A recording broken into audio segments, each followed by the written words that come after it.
55 55 اور 95 ہر عمر کے لیے یکساں مفید، مفاد عامہ کا علم بردار۔ ضرور سبسکرائب کریں، لائک کریں، شیئر کریں اور بیل آئیکن پریس کرنا نہ بھولیں۔ ربانی دا اسکالر یوٹیوب چینل۔ میں آپ کا شکریہ ادا کرتا ہوں۔ اس موقع پر میں چاہوں گا کہ عمران جمیل سر جو ہے وہ اپنے تاثرات پیش کریں۔ السلام علیکم میرے اساتذہ اکرام، بالخصوص آج کے اس نشست کے صدر محترم محمد رضا صاحب اور میرے دوسرے محترم استاد عتیق شاہان صاحب، اور بچپن سے جن سے ہم لوگ ہمیشہ انسپائر ہوتے رہے، ہمارے جاوید انصاری صاحب، عبدالرشید آرٹسٹ صاحب، اور یہاں پر تشریف فرما سبھی اہل ذوق۔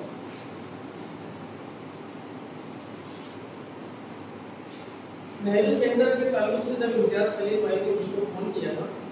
تو آپ یقین جانتے ہیں کہ میں ان کا بے پناہ شکر گزار تھا، آج بھی ہوں اور انشاءاللہ ہمیشہ رہوں گا۔ میں نے ان سے کہا تھا کہ بھائی یہ آپ کی عزت افزائی ہے میرے لیے اور ذرا نوازی ہے،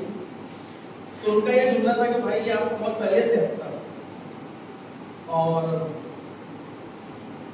میں بھی کچھ بول نہیں سکا۔ تو باتیں بہت کچھ کر رہے ہیں، لیکن صرف میں اسپیسیفک نہرو سینٹر کے تعلق سے بات کرنا چاہوں گا کہ میرا تو مزاج ایسا رہا ہے کہ جب میں تعارف کے لیے آتا ہوں تو کافی فراغ دلی کا مظاہرہ کرتا ہوں دوستوں کے تعلق سے۔ یہ جو کچھ شخصیات ہوتی ہے مختلف پروگرامس میں، تو میں کبھی بھی بخیلی سے کام نہیں لیتا، جن کا جو حق ہوتا ہے میں اس کا برابر ادا کرنے کی قطع مقدور کوشش کرتا ہوں۔ یہ فلاں فلاں صاحب ان میں یہ خوبیاں، ان کا مقام مرتبہ یہ ہے، تو بالکل ویسے ہی میں یہ چاہوں گا کہ میرے ہر دوست کو وہ موقع ملے۔ کبھی بھی ذہن میں، کبھی بھی دل میں ایسا کچھ نہیں رہتا ہے، جو چیز اللہ رب العالمین نے ہمیں عنایت کیا ہے، میرے ہر دوست کو جو واقعی جنوین قلمکار ہیں، جو اچھا لکھتے ہیں، جن کا پریزنٹیشن بھی اچھا ہے، جن کا قلم خوانا ہے، ان کو یہ موقع ملنا چاہیے اور وہاں بھی تجربہ کرنا چاہیے۔ وہاں پر ایسا ہوا کہ ایک ہمارے محترم بھائی امتیاز خلیل صاحب نے پرویز انیس بھائی ان کا انتخاب کیا، تو انہوں نے 5 افسانچے پیش کیے تھے، بہت اچھے افسانچے تھے، باقاعدہ ان کا سلیکشن جو تو کامیاب تھا امتیاز خلیل صاحب، اور 2 افسانے پیش کیے گئے تھے۔ ایک شاداب رشید بھائی جو ساجد رشید صاحب کے صاحبزادے ہیں، مرحوم ساجد رشید صاحب کے، جن کا کالم ہمیشہ ہم لوگ پڑھتے رہے اور جن کے افسانے بھی ہم لوگوں نے پڑھے، تو پیشکش دونوں کی بہت اچھی رہی۔ لیکن میں میرے تعلق سے کہنا، شاداب بھائی کا بھی افسانہ بہت اچھا تھا، لیکن مجھ کو بھی الحمدللہ جو کچھ وہاں پر عزت ملی، جب وقفہ ہوتا ہے، پروگرام ختم ہوا، پریزنٹیشن وغیرہ سب کچھ ہو چکا، اچھے ڈھنگ سے وہاں پہ بہت ہی نہرو سینٹر کے ذمہ داروں نے استقبال کیا، امتیاز خلیل صاحب نے بھی بہترین تعارف پیش کیا، تو ناشتے وغیرہ کے لیے ہم لوگ سب جمع تھے، تو وہاں پر جو اصل پذیرائی ہوئی تھی، جو زبان کو سمجھنے والی، افسانوں کو جاننے والے، زبان و بیان کے حوالے سے جو کچھ بھی وہاں پر ہوا، بہت زیادہ اپنے آپ کے بارے میں بولنا مجھے نہیں اچھا لگتا، بس یہ ہے کہ کامیاب پیشکش تھی، اور افسانہ بھی ایسا تھا کہ جس پر بس میں افسانہ میں جو گادری ادب تھے، جس کو ہم لوگ یہ کہیں، بہت شاندار تبصرے آلریڈی 1 سال پہلے ہو ہی چکا تھا، مطلب میرے خیال سے دسمبر ہو گیا جب وہ افسانہ پیش کیا گیا تھا، تو اس پر بہت اچھے تبصرے تبھی مل چکے تھے، اور مجھ کو خوف تھا کہ میں یہ طویل افسانہ سلیکٹ کر رہا ہوں تو آیا یہ میں صحیح کر رہا ہوں یا غلط کہہ رہا ہوں۔ تو میں بہت شکر گزار ہوں میرے دوست افضال انصاری صاحب کا، انہوں نے کہا کہ یہ بہت غضب کا افسانہ ہے، طوالت ہی صحیح، لیکن اس افسانے کو آپ کو پیش کر رہے ہیں۔ کچھ دوسرے بھی ایسے افسانے تھے جو کم لینتھ کے تھے، اور ظاہر سی بات ہے ایک فنکار کو اپنی سبھی تخلیق سے محبت ہوتی ہے، تو لیکن بائسکوپ کے کھیلنے کودنے کے لوازمات کے تعلق سے، افسانے لوازمات کے تعلق سے کافی مواقع موجود تھے۔ میں نے امتیاز بھائی سے فون بھی کیا، کچھ دن رہ گیا تھا کہ میں یہ افسانہ چینج کرنا چاہتا ہوں، تو انہوں نے پوچھا کیوں بھائی، سب چیزیں تو یہ ہو چکی ہے، افسانہ طویل ہے، تو ان کو تھوڑا سا خدشہ لگ رہا ہے، تو انہوں نے یہ حوصلہ بخش یہ بات کہی کہ دیکھیے بھائی، پریزنٹیشن تو سب کچھ منحصر ہے، ورنہ 5 منٹ کا بھی تخلیق بھی، پیشکش بھی ذہن پر بار بنتی ہے اگر ٹھیک ڈھنگ سے اس کو پریزنٹ نہ کیا جائے، اور انہوں نے اس پر جس اعتماد کا اظہار کیا، میں ان کا بے پناہ شکر گزار ہوں۔ بہرحال بہت زبردست پروگرام رہا، واقعی بولتے ہیں کہ ہم لوگ جس ماحول کا حصہ ہوتے ہیں، اس ماحول کے اثرات اور اس طبقے میں ملنے والے لوگوں سے جو انٹریکشن ہوتا ہے وہ ہمارے ذہن پر تادیر نقش ہوتا ہے. ہمارے اندر کی بھی جو ہڈن کوالٹیز وہ سامنے آتی ہیں کہ ہم لوگ کس طریقے سے لوگوں سے انٹریکشن کریں, کس طریقے سے تبادلہ خیال ہوتا ہے, تخلیقات پر گفتگو ہوتی ہے. تو وہاں پہ جب مجھ کو ایسا لگ رہا تھا کہ شاید آپ سے وہاں ملاقات ہوگی. مالیگاؤں سوسائٹی میں جب ہم لوگ انہوں نے بہت اچھے شاعری کا انتظام کیا نا مالیگاؤں سوسائٹی میں, تو وہاں پہ امتیاز فیضی صاحب کے ساتھ جو کچھ بندے تھے تو انہوں نے بہت افسانے کو پسند کیا تھا. کافی دیر تک اس پہ گفتگو بھی کیا, اور بھی بہت سارے احباب بھی جو باقاعدہ لٹریچر کو, افسانوں کو, زبان کو اچھے سے جانتے ہیں. یہ نہیں کہ صرف منہ بھرائی کا کام کیا, ایسا نہیں. تو ایک بہت اچھا تجربہ رہا وہاں پہ. جو خاص طور سے مہمان نوازی بھی ہمارے ڈاکٹر عمران امین صاحب کا, ان کی مہمان نوازی کا ہمیشہ سے قائل رہا, ان کے سبھی دوست قائل رہے ہیں. انہوں نے بہت اچھی مہمان نوازی کا مظاہرہ کیا ہمیشہ, جیسے کہ ان کا مزاج ان کا خاصا رہا ہے, اور اس طریقے سے وہ پروگرام بہت کامیاب رہا. میری دلی خواہش ہے کہ میرا ہر دوست جو جنوین قلمکار ہے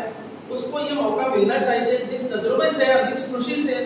میں گزرا ہوں, میری خواہش ہے کہ میرے دوست بھی اس خوشی سے گزرے.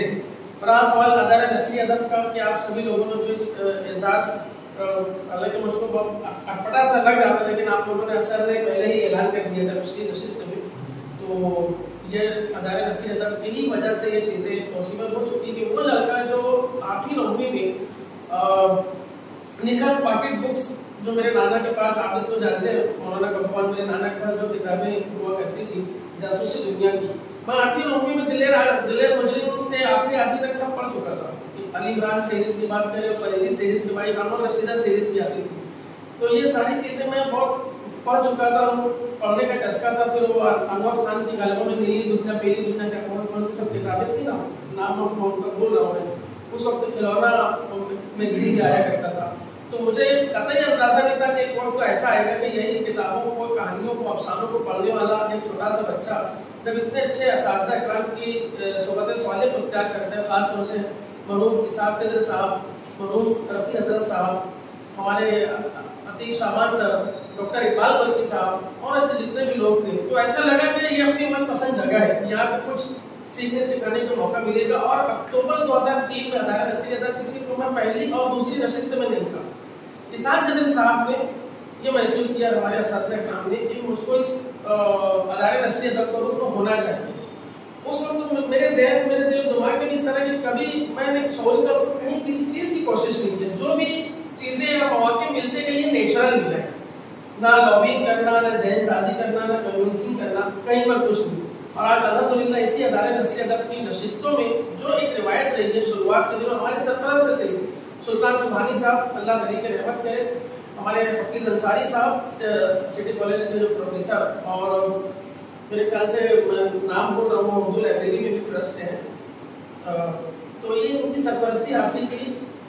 اس وقت جس طریقے سے نشستیں ایکٹی ہائی اسکول میں سجا کرتی تھی, اور جتنے زیادہ میں یہ دعوے سے کہہ سکتا ہوں عتیق شامان سر اور ڈاکٹر اقبال برقی صاحب کے بعد جتنی نشستوں کو میں نے اٹینڈ کیا ہے اور باقاعدہ بروقت تبصرہ کیا ہے, یہی مزاج رہا کرتا تھا. اور انہیں اساتذہ اکرام کے حوصلہ افزائی ہے. سلیم شہزاد صاحب نے اسی وقت کہا تھا کہ یہی مزاج رکھنا, آج بھی ان کو بھی یاد ہے, مجھے بھی یاد ہے, کبھی باعث جو کام مت لینا. تو اسی طریقے سے میں افسانوں میں مجھے جو محسوس ہوتا ہے, میں خیر خائی میں جو کچھ بھی میری سمجھ ہے, میں ڈے ون سے اس لیے بولتا آیا ہوں کہ میرے سب کانشیس مائنڈ میں بہت ساری کتابیں, بہت سارے ناول, بہت سارے افسانے, بہت ساری تخلیقات رچی بسی تھی, اس لیے بروقت بولنا تھوڑا سا آسان ہو جاتا ہے. تو یہی نشستوں کا یوز جاری رہا. انجمن محبان ادب کا بھی میں شکر گزار ہوں. انہی نشستوں کی وجہ سے چھوٹی سی تھوڑی بہت جو بھی شناخت بنی. 2004 اور 2004 میں میں نے 2 افسانے لکھا تھا. میں میرا مزاج بتا رہا ہوں, عذاب آگہی اور تم نے مجھے زندگی دی, یہ 2004 میں میں نے لکھا تھا. اس کی زبان پر رفیق مومن صاحب اور دیگر لوگوں نے, مرحوم ڈاکٹر الیاس حسین صدیقی صاحب نے اور دیگر لوگوں نے بہت اس وقت تعریف کی. مگر میں جیسے ہی اس فیلڈ میں نے دیکھا کہ معاصرانہ تشویق بہت ہوتی ہے, خاص طور سے جب کوئی شخص فنکار ہو جاتا ہے, تکلیف کی طرف جب مائل ہوتا ہے. مبصر کو سب پسند کرتے ہیں, ہر کوئی اچھا تبصرے کا خواہشمند ہوتا ہے, چاہے بنوانے کے تعلق سے کہیں یا لکھوانے کے تعلق سے کہیں. تو میں نے کہا نہیں, اس میں سب میرے ہی دوست احباب ہیں, اس کو افسانہ نہیں لکھتے. لیکن میں واپس سے ایکسیڈنٹلی سمجھ کے چلو, میں 2019 سے واپس سے میں نے اپنے احیا کیا, اگر میں یہ کہوں. میں اور ماشاءاللہ اس میں اللہ پاک کا شکر گزار ہوں کہ جو بھی وجوہات تھیں